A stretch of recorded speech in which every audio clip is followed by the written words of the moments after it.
मेरे प्रिय सम्मानित मित्रों, शुभचिंतकों, माननीयों एवं आदरणीयों, सभी को आत्मिक दृष्टि से सादर प्रणाम। जय श्री राम। देखिए, राम हमारा आत्म तत्व है। There is no question mark on my part on him. Him कह लीजिए, दाऊ कह लीजिए, राम है, कृष्ण की परंपरा है हमारी भारत भूमि की। और आज थोड़ी सी उत्तेजना हमारे मस्तिष्क में है, लेकिन जो बुनियादी बातें हैं वो कभी चेंज नहीं होती हैं।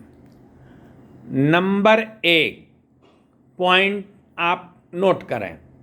नंबर 1, मैंने पहले भी कहा है, फिर दोहराता हूँ, त्रैलोक्य का साम्राज्य मेरे पैर के अंगूठे के नीचे है। मैं राम जी का दास हूँ। This is the very basic thing for me, in me, and I am made for it.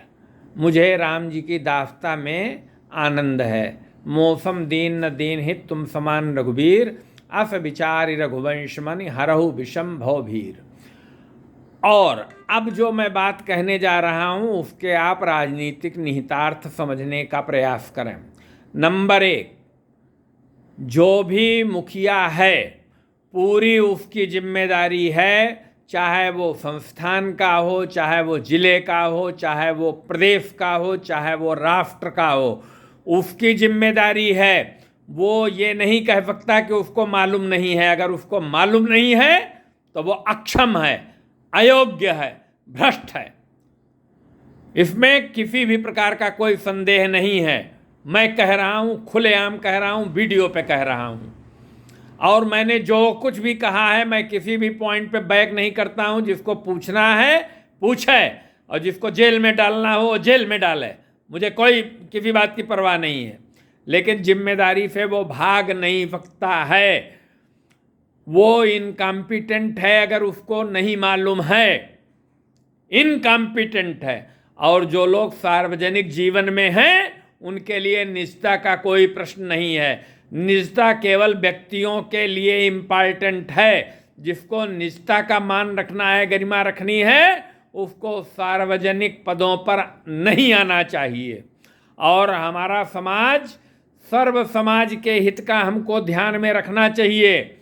और जो अब इस वक्त विश्वसनीयता खोती जा रही है, अब तो हमें लगता है लिखत पढ़त पे भी लोगों का विश्वास कितने दिन रह पाएगा। अगर यही हालात रहे तो ये बहुत घोर अनुचित होगा। ये मुख्य बुनियादी बातें हैं। और हम पार्लियामेंट्री फॉर्म ऑफ डेमोक्रेसी में हैं, और हम ये मानते हैं कि सबके सब भ्रष्ट हैं। इसमें कहीं कोई दिक्कत नहीं है। जो ईमानदार हैं उनके प्रति मैं हृदय से चरण वंदन करता हूँ। लेकिन आम तौर पे जनमानस की धारणा बलवती हो गई है कि ये सबके सब भ्रष्ट हैं, और सब भ्रष्ट हैं तो सबको तो हटाया नहीं जा सकता है। उसमें कौन कम भ्रष्ट है उसी को चुनना पड़ेगा। उसमें कौन कम भ्रष्ट है उसी को चुनना पड़ेगा। क्योंकि अब दिक्कत क्या है? दिक्कत ये तो मेरे हृदय में तो आम जनमानस के लिए ही पीड़ा उभरती है। क्योंकि जो लोग संपन्न हैं, सुखी हैं, उनको तो कोई दिक्कत होती नहीं है। कोई भी सरकार रहे, कोई भी व्यवस्था रहे, उनके पास तो अरबों खरबों पड़ा है। उनको क्या दिक्कत है? दिक्कत तो मध्य वर्ग को है, और विशेषकर जो निम्न मध्य वर्ग है या लोअर तबका है। और सामाजिक तौर पे जागरूकता इसलिए ज़रूरी है क्योंकि इंटरनेट वगैरह को इस्तेमाल करने वालों की संख्या कितनी है? हमारे देश में अशिक्षा बहुत है। इसलिए सामाजिक आधार पर जिसको भी सार्वजनिक जीवन में आना है उसके लिए 2-4 मौलिक बातें बहुत इम्पॉर्टेंट हैं। कि उसको अपने व्यक्तिगत रूप में बहुत ईमानदार होना चाहिए। कि वो कोई भी संगठन चलाएगा, उसको चलाने के लिए पैसे की आवश्यकता होगी, और पैसा बड़े लोगों से मिले तो इसमें कहीं कोई बुराई नहीं है। ये पॉइंट है नंबर 1। अगर कोई संस्थान का गठन होता है, व्यक्ति को बौद्धिक रूप से ईमानदार होना चाहिए और अपने प्रति ईमानदार होना चाहिए। उसको जन सुविधाओं का भोग स्वयं के लिए नहीं करना चाहिए और व्यक्ति को चरित्रवान होना चाहिए, उसकी निष्ठा सत्य के प्रति अवश्य होनी चाहिए।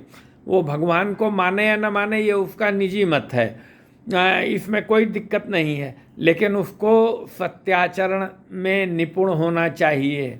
और जो त्यागी हो, अगर ऐसे लोगों की संख्या मुझे मिलती है, बढ़ती है, तो मैं विचार करूंगा। और मेरे मन मस्तिष्क में अभी ये विचार चल रहा है कि एक दिन का उपवास अगर मैं सांकेतिक दृष्टि से देश में बौद्धिक शुचिता को ध्यान में रखते हुए एक दिन का या कुछ घंटों का, सुबह 7 बजे से शाम को 7 बजे तक, या जो भी समय निर्धारित करूं, और वो यहाँ स्थान तय करके उस पर मैं अन्न जल उतने पीरियड के लिए त्याग कर दूं, ताकि इसका उद्देश्य केवल इतना है कि जनमानस में ये अनुभूति होनी चाहिए कि अभी भी ऐसे व्यक्तियों की कमी नहीं है जो सत्याचरण में निपुण हैं, जो त्यागी हैं, जो धर्मवान हैं, जो धैर्यवान हैं। सबको अपने अपने धर्म का पालन करने की आज़ादी है। देयर शुड बी नो अंकुश on that is my point of view. और जो भी पॉइंट्स आते रहेंगे उनकी मैं आपसे चर्चा करता रहूँगा, क्योंकि लोकतंत्र में संवादहीनता नहीं होनी चाहिए और जवाबदेही से बच नहीं सकता है जिम्मेदार आदमी। जवाबदेही छोटे लोगों की थोड़ा ना होगी, जवाबदेही तो बड़े लोगों की ही होगी। जय श्री राम, जय हिंद, जय भारत, जय हिंद, जय भारत, जय श्री राम।